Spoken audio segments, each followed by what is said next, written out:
welcome into another edition of the GSMC College Football Podcast, brought to you by the GSMC Sports Network. I'm your host, as always, Tommy Brzee. It is Friday, November 8th around here, and we have a great show for you today. We're going to start talking about the Billy Napier situation. He is staying put in Gainesville, Florida for at least one more year into 2025. We'll break down that situation as well as all the other hot seat situations around the country, try to give you guys a good update on where everyone sits right now. Then we'll get into all the players and coaches under the most pressure as we head into this weekend.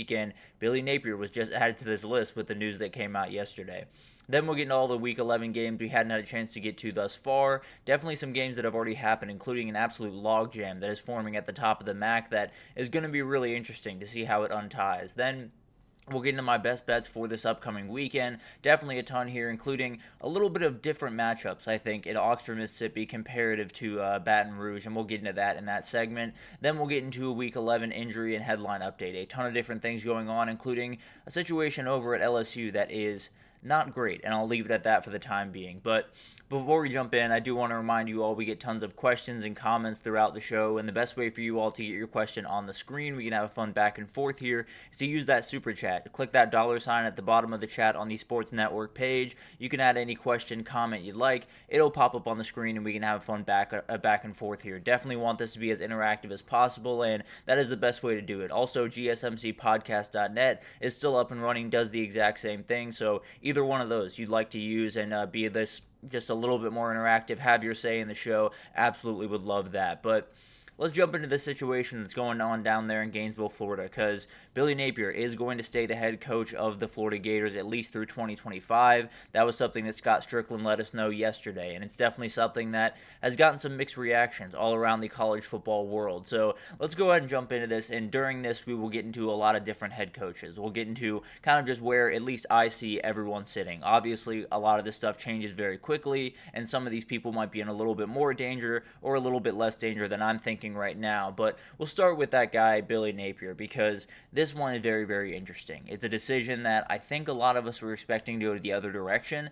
I wasn't expecting a decision at all before the end of the season at the very least. I was very surprised that they made this decision with 4 games left in the year.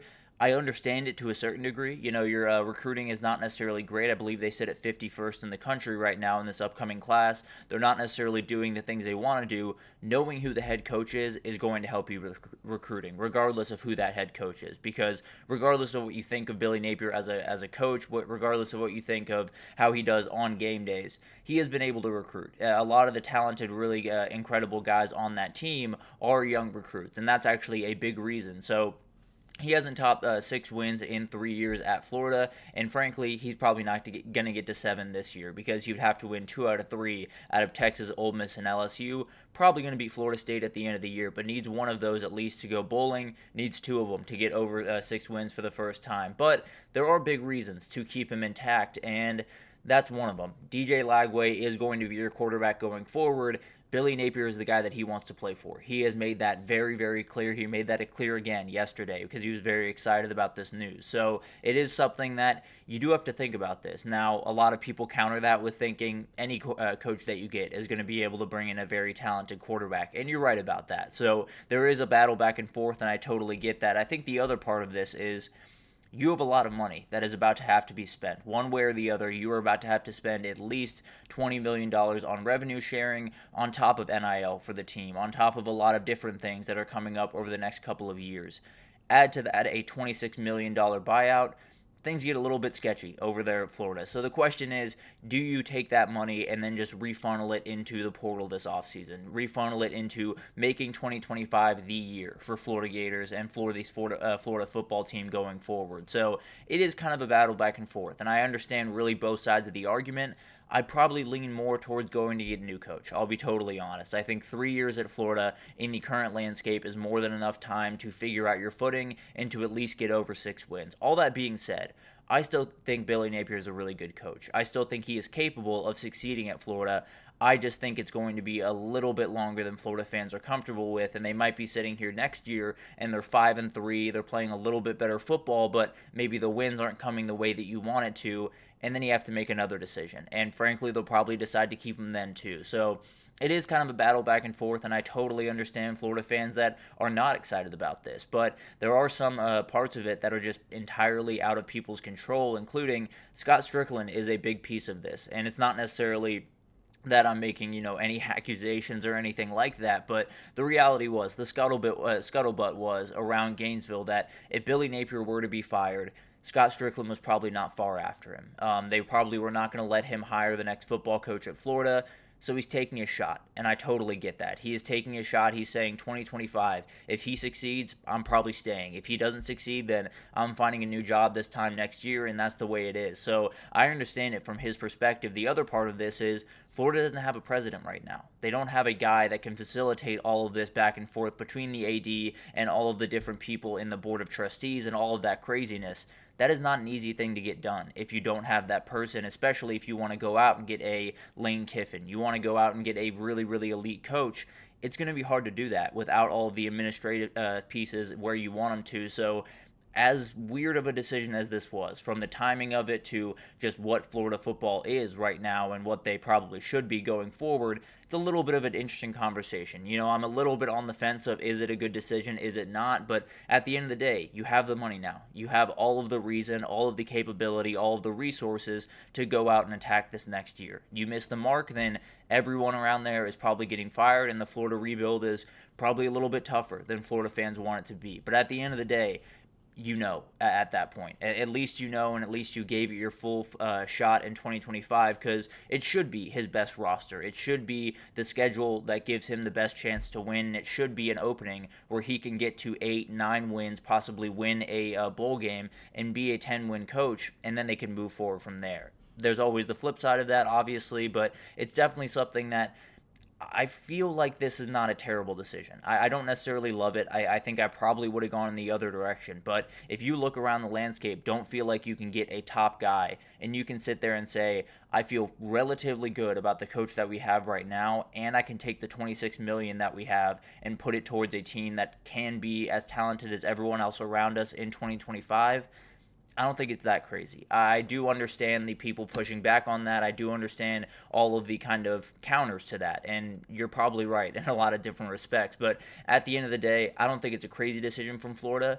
I could be saying in a year from now it was a crazy decision, but as of right now, I don't think it's all that crazy, and I think Billy Napier has the capability to be very successful there. It's just you got to press a lot of really good buttons over the next 9 months or so. So we'll see what happens, but getting into kind of the rest of the college football landscape. So Billy Napier has saved his job. One way or the other, they did a great job this season. And one thing I didn't bring up before, but is worth talking about, is the buy-in from the players has been very, very clear. From the start of the season to right now, they have not quit once. And there's something to be said about that. There's a lot of really young players that absolutely love this guy. They're putting a lot of NIL into the very young guys on this roster. So it's not all that crazy to me that he's sticking around. And if you see what this team plays like on a week-to-week basis, there's something there. I'm not necessarily saying they're going to come into 2025, win 10 games, go to the playoff, but I do think there's something there to where maybe if you attack it the right way in 2025, things can really fall into place. And then Dave Aranda, I do think, has saved his job. He's gotten 3 straight wins. Sawyer Robinson is really, really coming along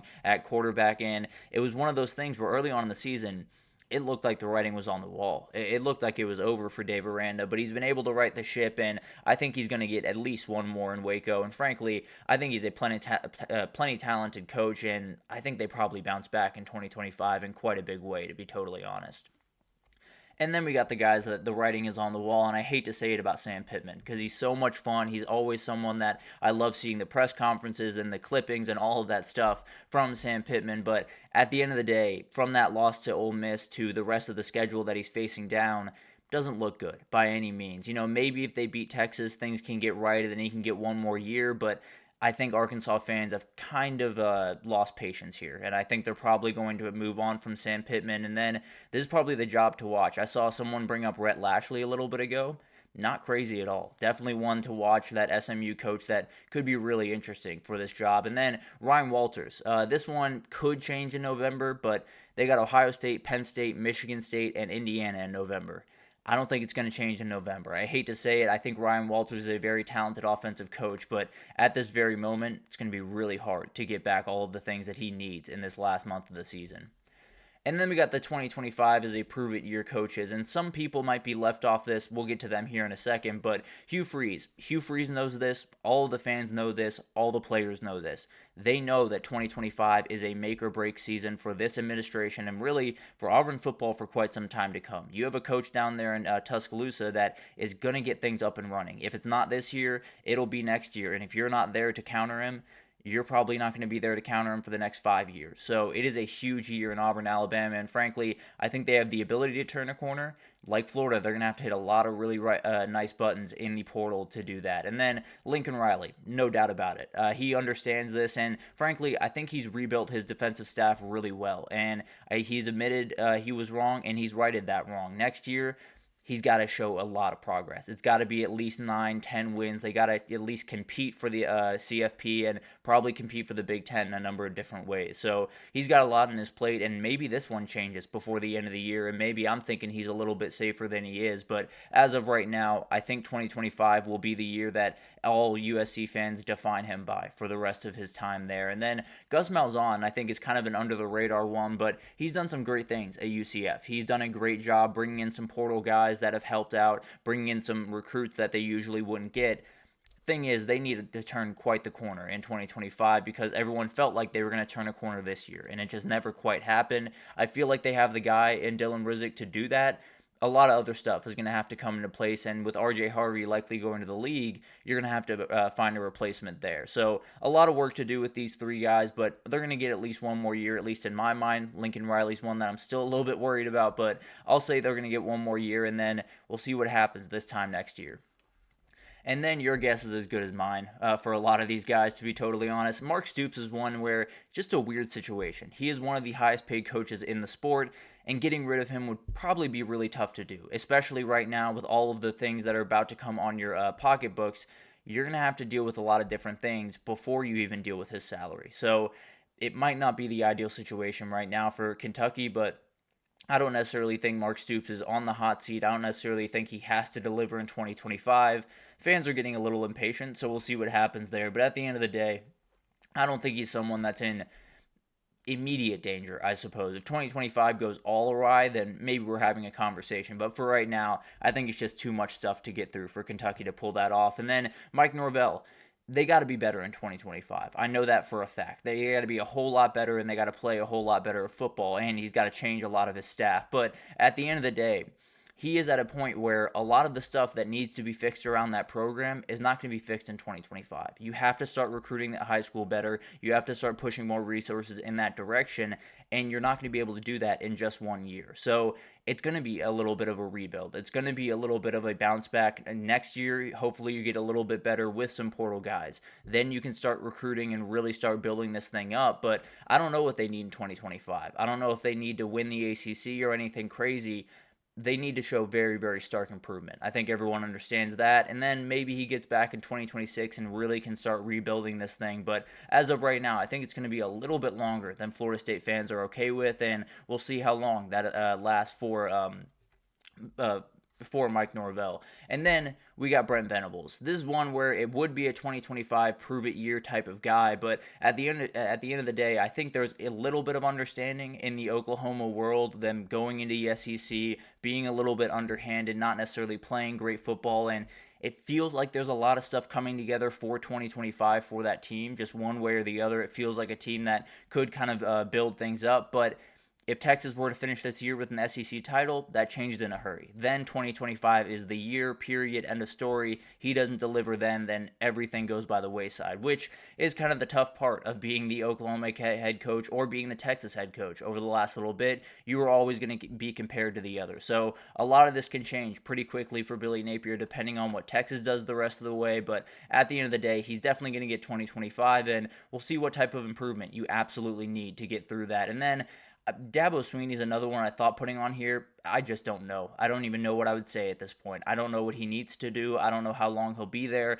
I don't know how safe he is right now, and I don't know a lot about that situation over there in Clemson, South Carolina right now. Maybe it'll become a little bit more clear as the season goes on, but right now I think it's a lot up in the air, and a lot of people that don't really have a real answer to that one. But a lot of different coaches that are staring down some different situations this upcoming offseason. Obviously, you hate whenever you have to talk about any coach losing his job by any means, but it is part of the industry and definitely something I wanted to make sure you guys had an idea of as we head into the home stretch. But let's take our first break here. And when we come back, let's talk about all the players and the coaches under the most pressure as we head into this week, because there's quite a few of them, including those two huge games in the SEC. Those coaches in one and those quarterbacks in the other are going to have to face a ton of scrutiny, and we'll break it down right after this.